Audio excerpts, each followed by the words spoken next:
آپ فرماتے ہیں میں وہاں سے چلا اور پھر وہاں تک پہنچا کہ جہاں پر نہ مشرق ہے نہ مغرب، نہ کوئی طرف، نہ مکین نہ مکان، نہ زمین نہ زمان، جہاں پر کوئی کسی چیز کا وجود نہیں ہے۔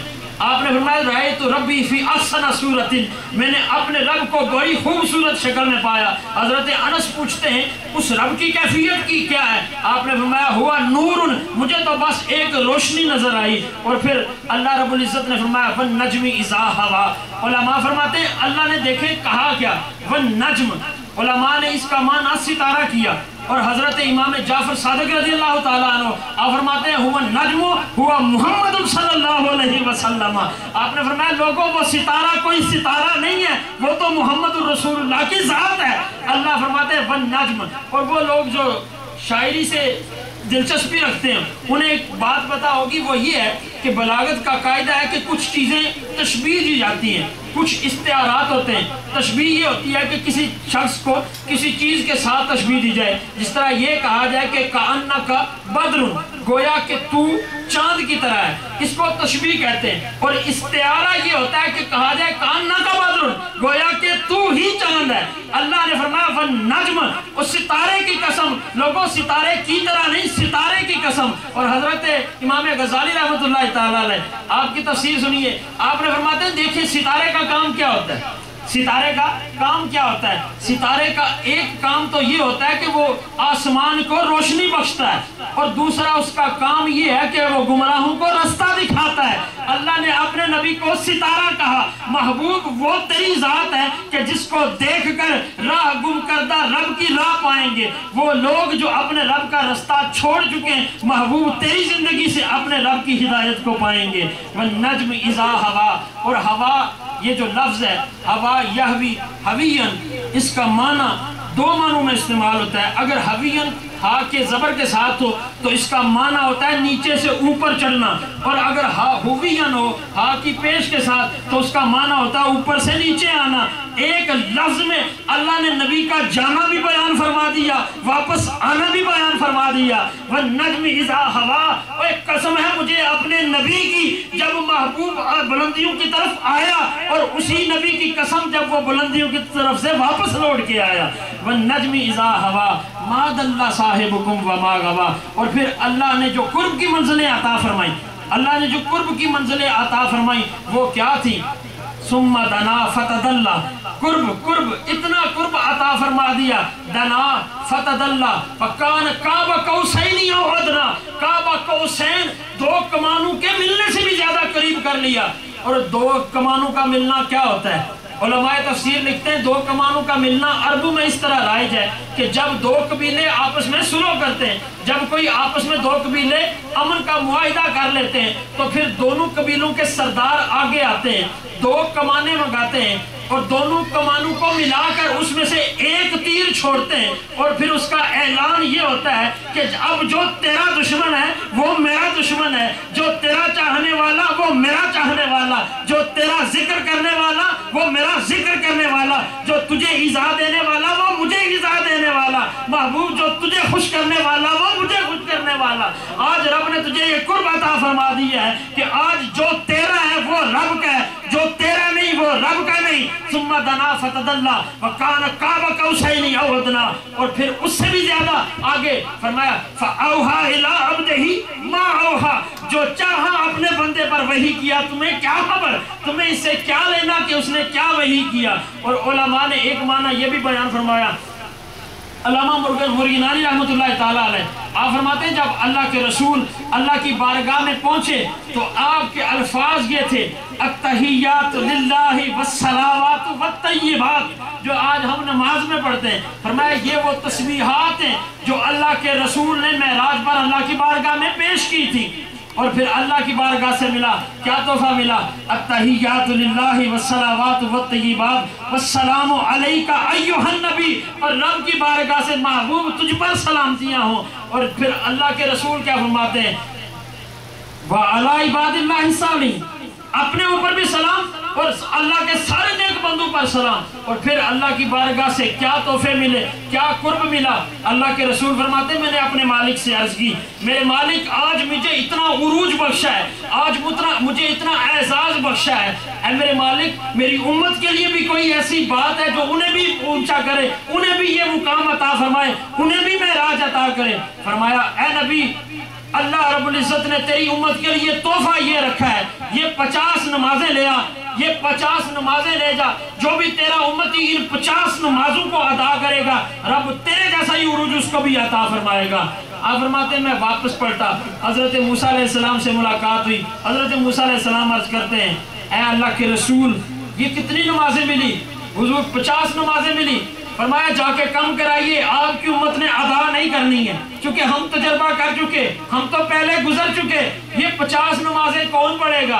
آپ فرماتے ہیں میں پھر اللہ کی بارگاہ نے اللہ نے 5 کم فرمائی، پھر موسیٰ علیہ السلام کے پاس فرمایا کوئی نہیں پڑھنی، پھر واپس گئے۔ فرماتے ہیں جب 5 نمازیں واپس رہ گئی تو مجھے موسیٰ علیہ السلام کہتے ہیں چلے جائیے، انہوں نے دن اور رات میں 5 بھی نہیں پڑھنی ہے۔ آپ کہتے ہیں کہ اب مجھے حیا آتی ہے۔ آپ نے فرمایا اب مجھے حیا آتی ہے کہ میری امت دن اور رات میں 5 نمازیں بھی نہ پڑھ سکے گی۔ اللہ نے ندا فرمائی اے میرے نبی تیرا جو بھی امتی ان 5 نمازوں کو ادا فرمائے گا رب 50 کا ثواب عطا فرما دے گا۔ مجھے یہ بتائیے آج ہم میں سے کوئی ایک شخص کسی صاحب حیثیت سے ملنے جائے، مثال کے طور پر ہم کسی ایک بندے کو جناب حافظ حبیب اللہ صاحب کو چن لیتے ہیں، حضور آپ جائیے گورنر سے مل آئیے، یہ گورنر سے ملیں ملاقات کریں اور گورنر کہے اچھا یہ میرے پاس کچھ پین ہے آپ لے جائیے اپنے دوستوں میں بانٹ دیجئے کہ یہ گورنر کا تحفہ ہے۔ ہم میں سے ہر ایک کی خواہش ہوگی کہ حافظ صاحب سے وہ لیں اور سامنے لگا کے رکھیں تاکہ سب کو نظر آئے کہ اس کے پاس گورنر کا تحفہ ہے۔ تو وہ اللہ کا نبی جو بادشاہوں کے بادشاہ اور ساری کائنات کے مختار کل کے پاس جاتا ہے اور تحفہ لے کے آتا ہے، ہماری جبینوں کو وہ نشان کیوں نہیں ہے؟ کیا ہمارے دل میں یہ حسرت نہیں آتی ہے کہ جب اللہ کا رسول ہمیں دیکھے تو پہچان لے اس نے اپنے رب کا تحفہ سنبھال کے رکھا ہے؟ وہ جو تحفہ میں اس کے لیے لایا تھا، جو اس کے رب نے دیا تھا، اس نے تو سنبھال کے رکھا ہے۔ اس کی جبین، اس کا ماتھا بتاتا ہے کہ اس نے اپنے ماتھے کو جبین سے آباد کیا، سجدے سے آباد کیا۔ آج ہم اس تحفے کی قدر کھو بیٹھے، آج ہم نے اس تحفے کی قدر کرنی چھوڑ دی۔ آپ فرماتے ہیں جب میں واپس آیا صبح میں نے اپنے صحابہ کو بتایا، اب لوگ میرے پاس آنے لگے، کوئی آگے کہتا ہے آپ کہتے ہیں کہ مسجد حرام سے مسجد اقصیٰ پھر جہاں اللہ لامکانوں تک گیا؟ آپ نے فرمایا ہاں میں گیا۔ آپ فرماتے لوگوں نے مجھ سے پوچھنا شروع کر دیا مسجد اقصیٰ کے دروازے کتنے ہیں، مسجد اقصیٰ کی کھڑکیاں کتنی ہیں، اس میں کمرے کتنے ہیں، مسجد اقصیٰ کا حدود اربع کیا ہے؟ آپ فرماتے ہیں ابھی میں سوچ رہا تھا فرفعہ اللہ لی، اللہ نے اس مسجد کو میرے سامنے رکھ دیا۔ آپ نے فرماتے ہیں اب جو لوگ پوچھتے تھے میں دیکھ دیکھ کے بتاتا چلا جاتا تھا۔ آپ فرماتے ہیں ابھی یہ خبر حضرت سیدنا صدیق اکبر تک پہنچی اور لے کے جانے والا کون؟ ابو جہل جا کے کہتا ہے اے ابو بکر کیا ہو سکتا ہے کوئی ایک شخص رات کے اتنے مختصر حصہ میں مسجد حرام سے چلے مسجد اقصیٰ میں جائے پھر لامکانوں تک جنت کی سیر کرے دوزخ کا مشاہدہ کرے اور پھر واپس آ جائے؟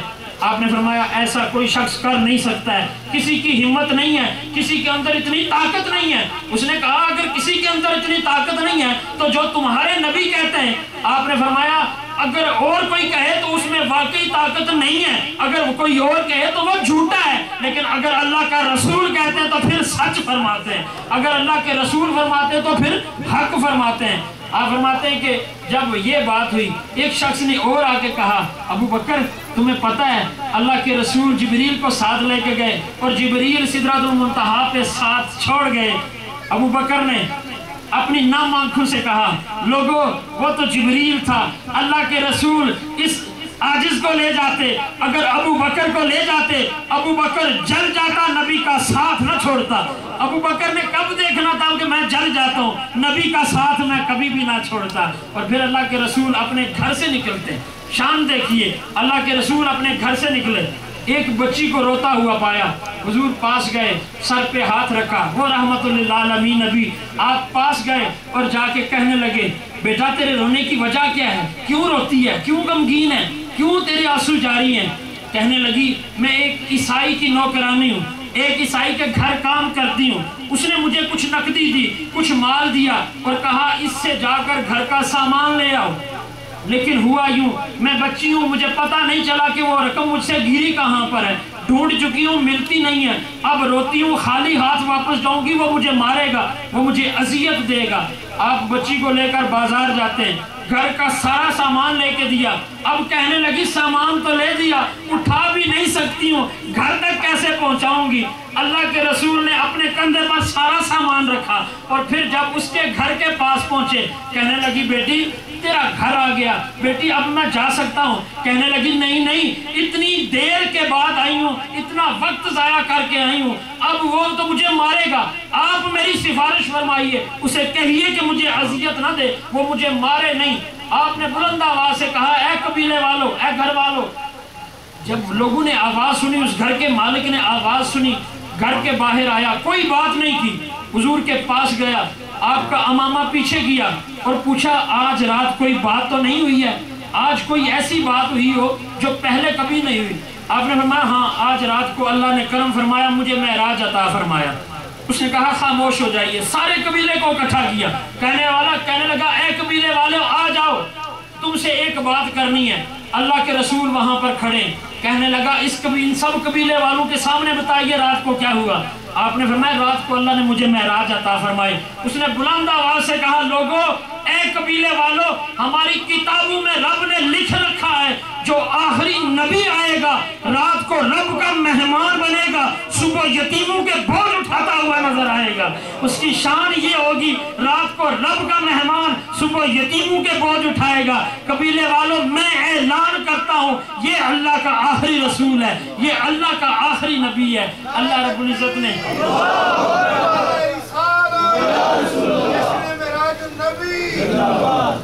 اللہ نے اپنے نبی کو بے شمار شان اور عظمتیں عطا فرمائی۔ اسی طرح معجزہ معراج یہ ایسا معجزہ تھا جو اس وقت کے مسلمانوں کے لیے اور آج کے مسلمانوں کے لیے بھی آزمائش ہے۔